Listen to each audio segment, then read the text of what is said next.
Every summer, we take our dog camping. It's become a bit of a tradition in our family. We don't do anything particularly fancy. We just pack up the tent, throw everything into the car, bring Heba along, and head out into the countryside for a couple of days. This time, we came to a campsite tucked away in a valley in the Lake District. And I have to say, the setting was pretty special. We were completely surrounded by mountains. Every direction we looked, there was another hill rising up around us.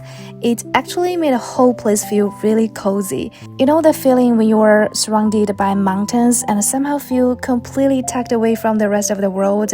Well, that was exactly how it felt here. It was summer holidays though, so the campsite was absolutely buzzing. There were families everywhere, kids running around, bikes going up and down, people chatting outside their tents. And honestly, I really liked it. There was this lovely, happy noise all around the campsite. You could hear children laughing from one end of the field to the other. It felt like a proper summer holiday.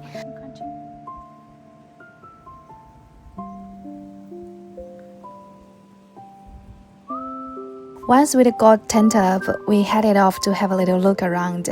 There were lambs in the fields, a few calves nearby, and plenty of space for Heba to run around. So naturally, we spent a good bit of time saying hello to the animals and playing ball with our dog. And Heba has become a long way with camping. After all these trips, he's completely got the hang of it now. In fact, the moment he sees us getting the camp gear out at home, he goes absolutely mad, up and down, running around, following us everywhere. He knows exactly what those bags mean, camping. And he is ready, so ready actually. When we get to the campsite though, he's actually really good. He waits beside us while we put everything up, and once we are done, he goes off to have a little explore himself. He'll wander around the new territory, have a good sniff, check out what's going on, but he never goes too far. After a little while, he'll come trotting back, sit down next to us, and just watch. Then 5 minutes later, he's off again. Guess what? And before long, he's made a few new dog friends. That's the nice thing about camping with a dog, you know. They seem to make friends far more easily than we do.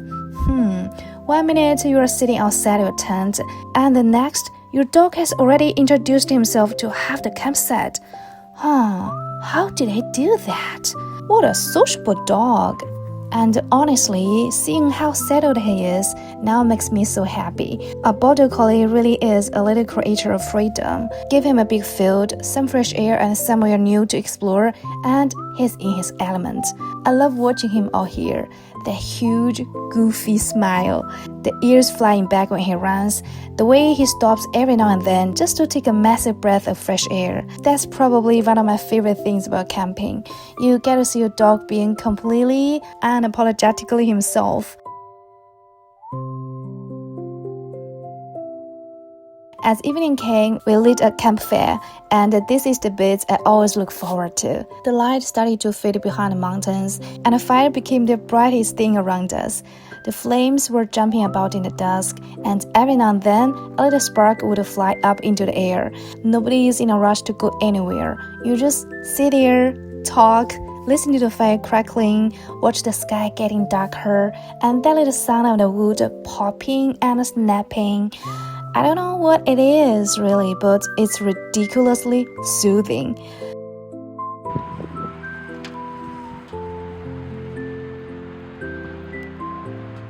By the time we went to bed, the whole valley had gone quiet. Well, almost quiet. You could hear the wind rushing through the valley and hitting the side of the tent. From time to time, the rain started tapping on the canvas, and there were insects outside, and Heba was curled up between us, completely fast asleep. Do you understand this? You couldn't ask for better background noise.